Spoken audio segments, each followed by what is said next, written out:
That's kind of cool just to watch them move.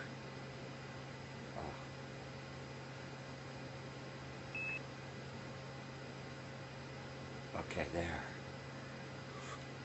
Okay, I'm going to put a puff of air in from this side. Here we go.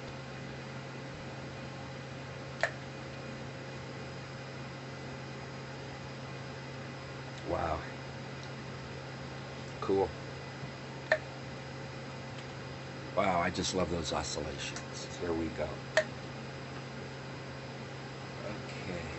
I'm going to switch it to a black background.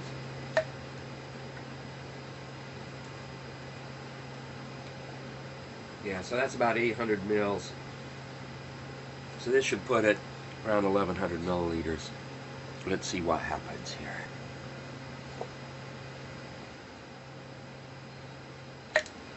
Oh, I just love that. Look at that. Amazing. Just one of these jaw-dropping moments.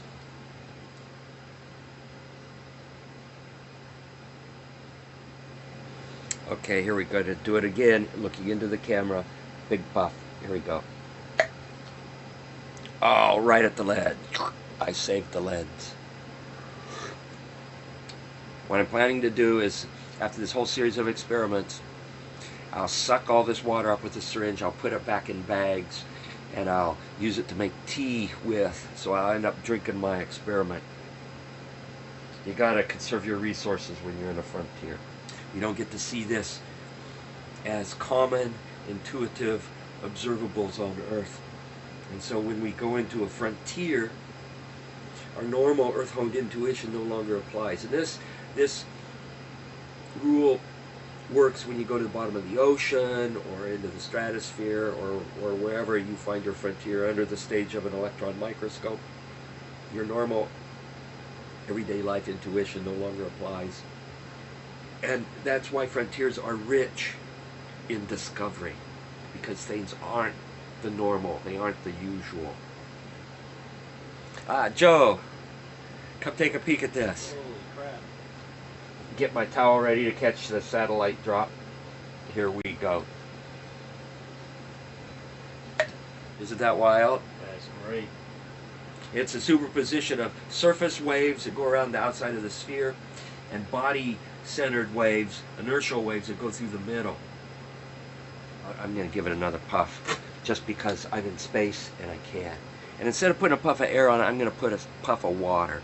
This is going to have a lot more momentum in it than the air. Whoa, whoa, I was afraid. Oh, look at that, cool. I squirted water through. Oh, isn't that cool? The water in the sphere went around the air cavity and formed a huge bubble. Wow. Oh, that is so cool. Let's see what my hand looks like. Oh, look at that. Yeah, oh. There we go. Yeah, that's good. That's good. Shows that optics works. And let's see what my mug looks like. Oh. I can be a human pendulum. This shows the lens law. Motion is in the opposite direction and the image is inverted or upside down. And there I am, and I'm going to come up here with my eyeball.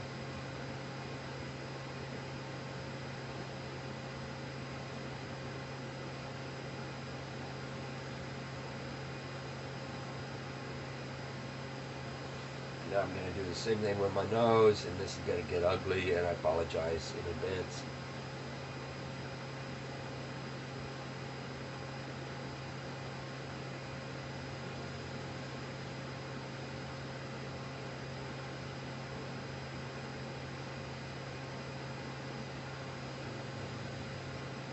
I look like I have a floating head. I have a black shirt on, and it blends with the black background, so I'm just a floating head. Okay, enough of that. And let's get back to doing some science.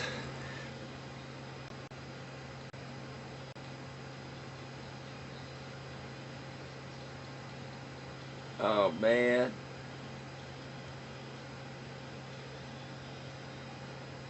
it swallowed a...